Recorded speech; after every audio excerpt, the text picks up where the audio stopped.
You'll come crawling back. Those were the last words I heard before I walked out of that apartment, my hands shaking so badly I could barely turn the doorknob. 3 years later, sitting in my corner office overlooking the Seine, watching the golden light dance across the water as another successful day wound down, I finally understood what power those 5 words would give me. The memory still hits like ice water in my veins. March 15th, 2021. I can still feel the cheap carpet under my bare feet, still smell the lingering scent of her perfume mixed with his cologne. A combination that used to mean home, but now made my stomach turn. The apartment we'd shared for 2 years suddenly felt foreign, contaminated. I'd come home early from my marketing job, excited about the promotion I'd just been offered. Regional manager. More money, more responsibility, a chance to finally save for the ring I'd been secretly browsing online for months. Sarah would be so proud. We'd been talking about our future, about the life we'd build together. Paris had always been our dream. She'd studied there in college, spoke French with this adorable accent that made me fall deeper every time. We'd scroll through apartment listings on our phones late at night, planning our escape from the monotony of suburban Cleveland. But Sarah wasn't alone when I opened that bedroom door. My heart stopped, literally stopped. I felt it seize in my chest, felt the world tilt sideways as I took in the scene. Her bare back arched against the mattress, his hands tangled in her dark hair, the same hair I'd spent countless mornings brushing away from her face as she slept. They were so lost in each other, they didn't even notice me standing there, frozen in the doorway like some pathetic statue. Marcus, my best friend since college, my business partner in the little side consulting firm we'd been building. The man who'd been my best man rehearsal dinner speech just 6 months ago when I thought I might actually propose that Christmas. The betrayal slammed into me in waves. First, the shock, my brain refusing to process what my eyes were seeing. Then the nausea, bile rising in my throat as the reality crashed down. They'd been planning this. This wasn't some drunken mistake, some moment of weakness. I saw it in how they moved together, how familiar they were with each other's bodies. This had been going on for months. I must have made a sound, a strangled gasp, maybe a whimper, because Sarah's eyes flew open and found mine. For a split second, I saw my own reflection in her pupils, saw myself standing there in my work clothes with my mouth hanging open like a fish drowning in air. Then her face twisted with something I'd never seen before. Not guilt, not shame, annoyance. She pushed Marcus off her with an exasperated sigh, grabbing for the sheet to cover herself. Marcus turned around, and when he saw me, he didn't even have the decency to look embarrassed. He just smirked. Actually smirked. "Oh," Sarah said, her voice flat. "You're home early." That was it. No apology, no explanation. Just that cold, matter-of-fact observation, like I'd walked in on her folding laundry instead of destroying our entire life together. How long?" The words came out as a whisper. I had to clear my throat and try again. How long has this been going on?" Marcus stretched like a cat, completely comfortable in his nakedness, in my bed, in my life that he'd just shattered. "Does it matter?" 8 months, Sarah said, sitting up straighter. The sheet fell away from her shoulders and I had to look away. 8 months. Almost our entire relationship had been a lie. "Sarah," I started, but she cut me off. "Don't." Her voice was sharp now, all pretense of sweetness gone. "Just don't. You want to know the truth? Fine. You're boring, James. You're safe and predictable and boring. You come home every day at the same time. You eat the same 3 meals. You watch the same shows. You talk about Paris like it's some impossible dream instead of just buying a fucking plane ticket." Each word was a knife sliding between my ribs. "I was going to..." When? When were you going to do anything?" She stood up, wrapping the sheet around herself like armor. "I've been waiting for you to surprise me, to be spontaneous, to be anything other than exactly what I expected for 2 years. Marcus doesn't talk about dreams. He makes them happen." Marcus finally stood up, reaching for his clothes with deliberate slowness.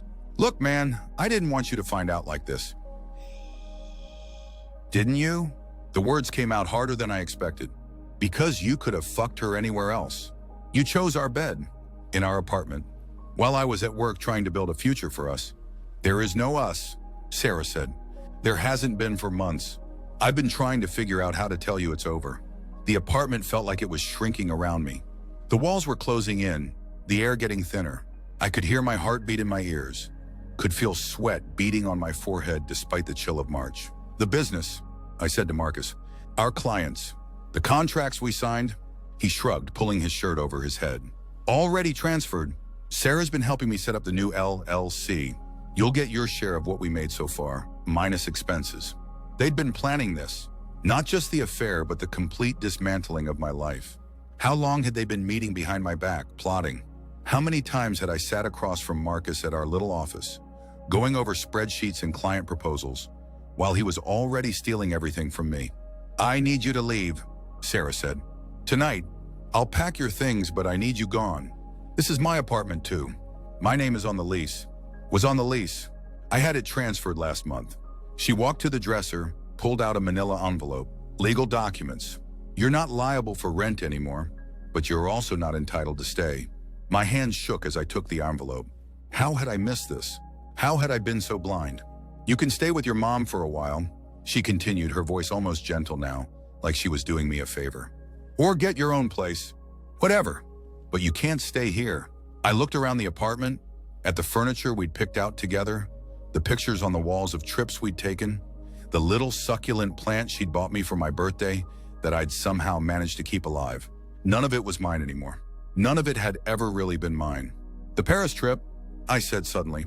The one we booked for next month. She had the decency to look away. I'm still going. With Marcus. Of course she was. They'd probably been planning it together for weeks. Probably laughed about how I'd been so excited to finally visit her favorite city. How I'd been practicing my terrible French on language apps. How I'd already picked out restaurants from the guidebooks.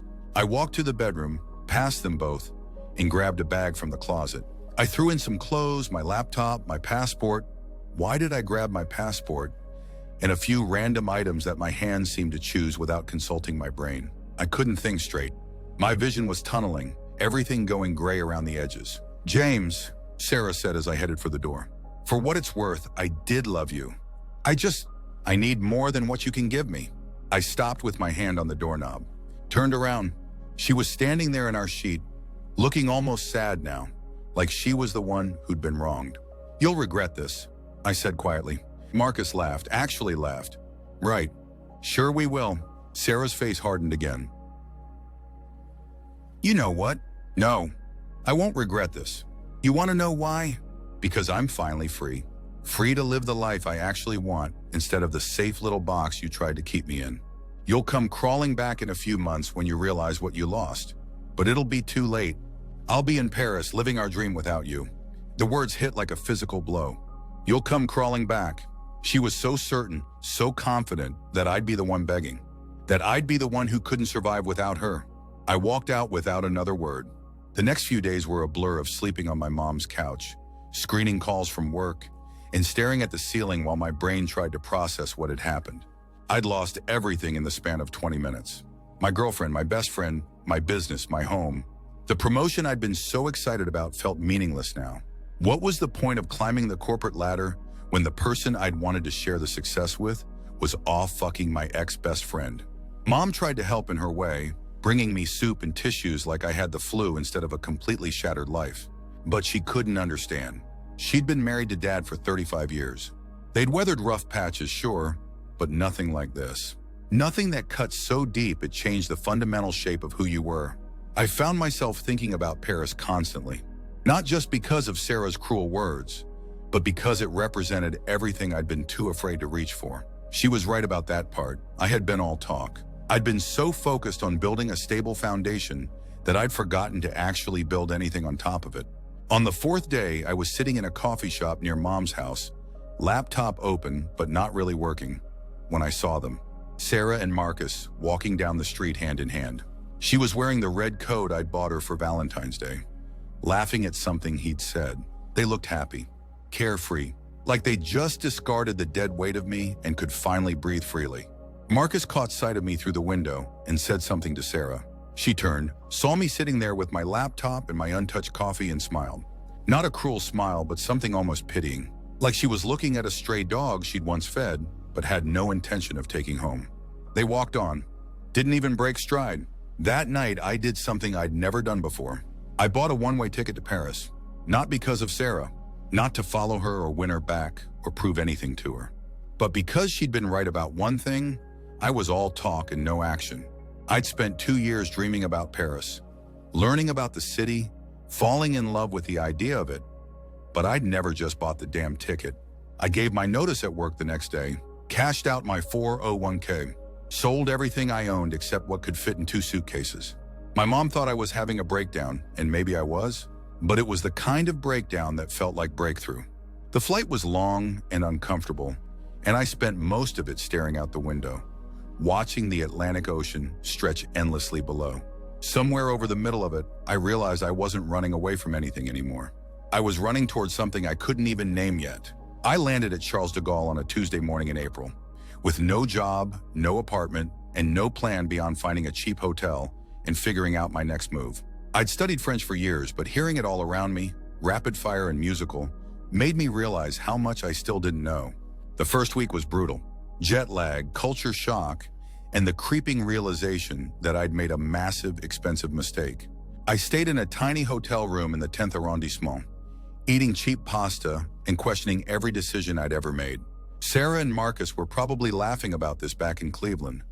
Poor James, running off to Paris like some pathetic romantic comedy protagonist. But something strange happened in the second week. I started to notice things.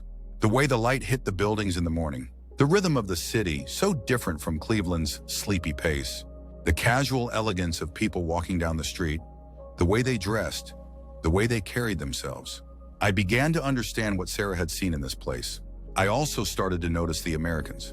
Tourists mostly, but also expats, people who'd made the leap I was attempting. I struck up conversations in cafes, on park benches, anywhere I could practice my French and get advice. Most of them had similar stories, some crisis or crossroads that had pushed them across the ocean. Divorce, job loss, death in the family, or just a creeping sense that life was passing them by. One of them was Rebecca, a woman from Austin who'd moved to Paris 3 years earlier after her startup failed spectacularly. She'd been living on savings and freelance graphic design work, slowly building a new life one project at a time. The first year is survival. She told me over coffee near the Bastille. The second year is adaptation. The third year is when you decide if you're staying or going home. Which year are you in now? She smiled. Year 4. I'm staying. Rebecca introduced me to her network of expat freelancers and entrepreneurs. Consultants, designers, writers, developers, people who'd figured out how to make American salaries while living European lives. The conversation I'd had with Sarah about remote work, about location independence came rushing back. She'd always said it was impossible, that you couldn't just pick up and move to another country. But here were dozens of people doing exactly that. I started taking on freelance marketing projects, leveraging the skills I'd built in my corporate job. The money wasn't great at first, but it was enough to move out of the hotel and into a small studio apartment in the 11th. Nothing fancy, but it was mine. Really mine. Not shared with someone who was secretly planning my destruction. Slowly, carefully, I began to build a life. The breakthrough came 6 months in. I'd been working with a French sustainable fashion startup, helping them break into the American market. My bilingual skills, combined with my understanding of both cultures, made me uniquely valuable.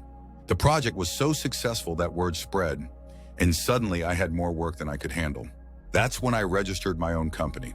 Not a partnership this time. I'd learned that lesson the hard way. Just me, my laptop, and a growing roster of clients who needed someone who could bridge the gap between European innovation and American markets.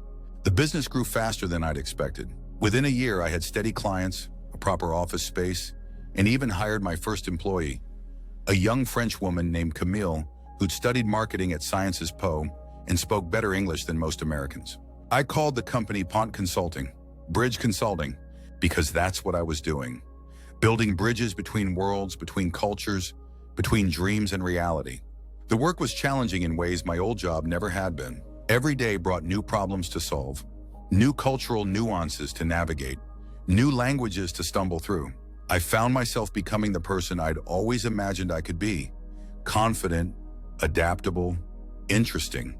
The kind of person who could walk into a room full of strangers and find a way to connect. I was also becoming the kind of person who could forgive, though I didn't realize it at the time.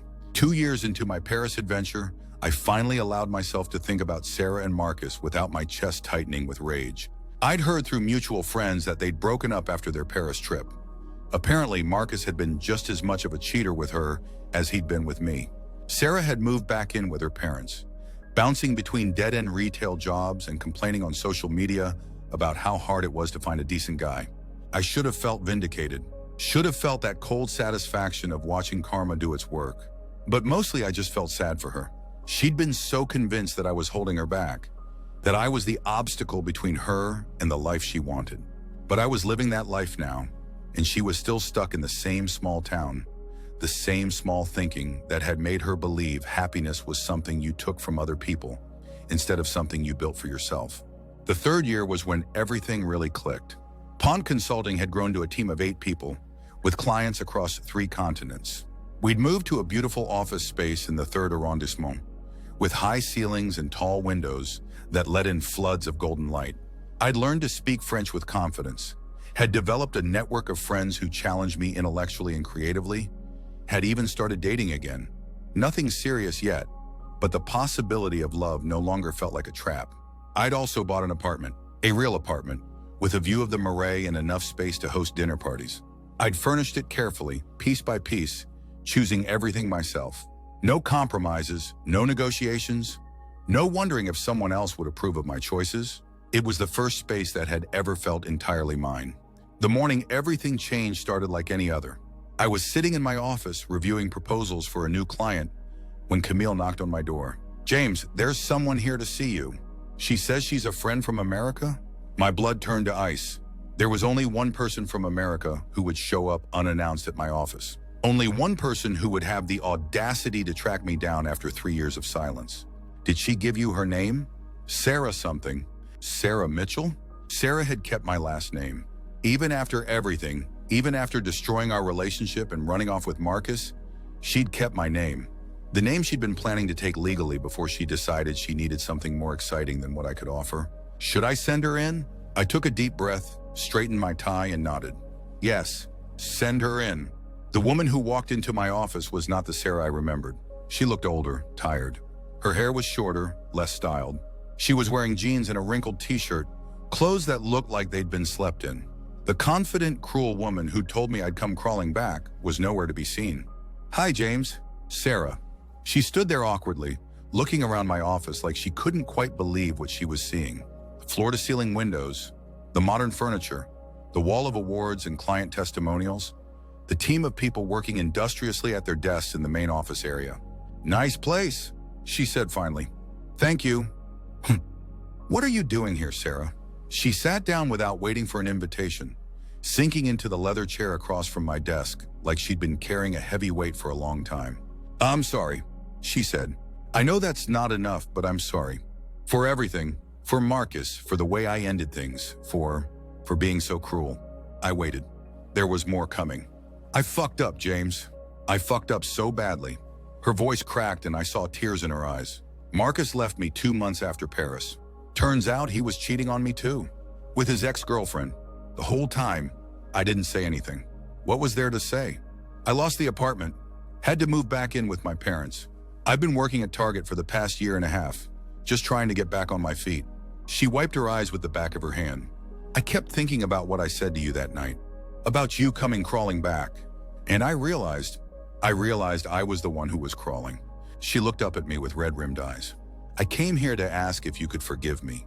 If maybe we could try again."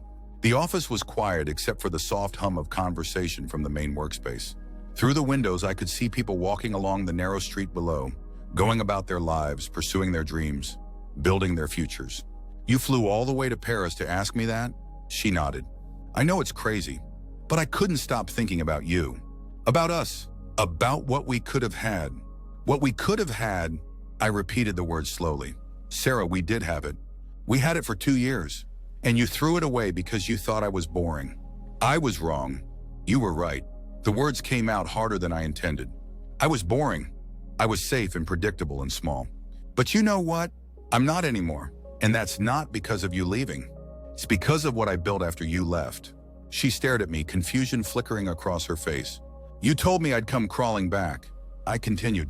"You were so sure that I couldn't survive without you, that I'd realize what I'd lost and come begging for another chance. But I didn't lose anything, Sarah. I gained everything." I stood up, walked to the window. I gained a business that's more successful than anything I ever imagined. I gained friends who challenge me and support me and see me as someone worth knowing. I gained fluency in a new language, confidence in my own abilities, and the knowledge that I can build a life anywhere in the world if I'm brave enough to try. I turned back to face her. I gained the understanding that you were never the love of my life. You were just the catalyst that pushed me toward my actual life. The tears were flowing freely now. James, please. I know I don't deserve it, but... You're right. You don't deserve it, but not because of what you did to me. Because of what you did to yourself. I sat back down, leaned forward. Sarah, you had everything you claim you wanted. You had Paris. You had excitement. You had a man who would act instead of just talking. And what did you do with it? She didn't answer. You let him cheat on you the same way you cheated on me. You came back to the same small town, the same small thinking, the same belief that happiness is something someone else gives you instead of something you create for yourself. I opened my laptop, pulled up the photos from my last client event. 30 people from 8 different countries celebrating the launch of a sustainable tech startup that would create jobs and reduce carbon emissions. This is my life now, I said, turning the screen toward her. These are the bridges I build, the problems I solve, the dreams I help make real. I didn't need to crawl back to anything. I crawled forward to everything. She looked at the photos, then at me. You look happy. I am happy, not because I escaped you, but because I found myself. We sat in silence for a long moment. Outside, the afternoon light was starting to slant through the windows, casting long shadows across the office floor. What happens now? She asked quietly. Now you go home. You figure out what you actually want from life instead of what you think you should want. You stop waiting for someone else to make you interesting and start building your own interesting life. And us? There is no us, Sarah. There hasn't been for 3 years. There never really was. She nodded slowly, tears still wet on her cheeks. I really did love you, you know. I know. And I loved you too. But love isn't enough if you don't love yourself enough to build something worth having. She stood up, gathered her purse. Will you ever forgive me? I thought about it. Really thought about it. I already have. Not because you deserve it, but because holding on to anger was keeping me small. And I'm not small anymore. She walked to the door, then turned back. For what it's worth, I'm proud of you. Of all this, you became the person I always wished you could be. No, I said. I became the person I always was. I just needed to get out of my own way to find him. After she left, I sat in my office for a long time, watching the sun set over the rooftops of Paris. Camille knocked eventually, asking if I wanted to join the team for drinks to celebrate landing the new German client. I said yes, gathered my coat and keys, and walked out into the evening. The irony wasn't lost on me. Sarah had been right about one thing. Someone had come crawling back. But it hadn't been me. As I walked through the winding streets toward the wine bar where my team was waiting, I felt something I hadn't expected. Gratitude. Not for the betrayal, not for the pain, but for the push. Sarah's cruelty had been the catalyst that forced me to become the person I was always meant to be. I'd built a life that was worth living. Not because I was running from something, but because I was running towards something. And for the first time since that terrible night in Cleveland, I understood that the best revenge isn't making someone pay for what they did to you. The best revenge is building a life so good that you wouldn't trade it for anything, not even the chance to go back and prevent the thing that made it possible. 6 months later, I got a wedding invitation in the mail. Sarah was marrying some guy from her hometown, a mechanic she'd met at her cousin's barbecue. The invitation was simple, traditional, safe. Everything she'd once claimed to hate about the life I'd offered her. I didn't go to the wedding, but I did send a gift. A beautiful coffee table book about Paris, with a note that simply said, "Congratulations on finding your happiness." James, I meant it. I genuinely hoped she would be happy, that she'd learned to build something real instead of just tearing down what other people had built. But as I sealed the envelope and walked it to the post office, I couldn't help but smile. She'd been so certain that I would come crawling back, so convinced that I couldn't survive without her, couldn't build anything worthwhile on my own. She'd been wrong about that too. Standing in the golden light of a Parisian afternoon, surrounded by the life I'd built from the ashes of the one she'd burned down, I realized that the best part of revenge isn't the satisfaction of watching someone get what they deserve. The best part is the moment you realize you don't need it anymore. The moment you understand that your happiness isn't dependent on their misery, that your success isn't measured by their failure. The moment you realize that you didn't come crawling back to anything, you came crawling forward to everything. And that makes all the difference.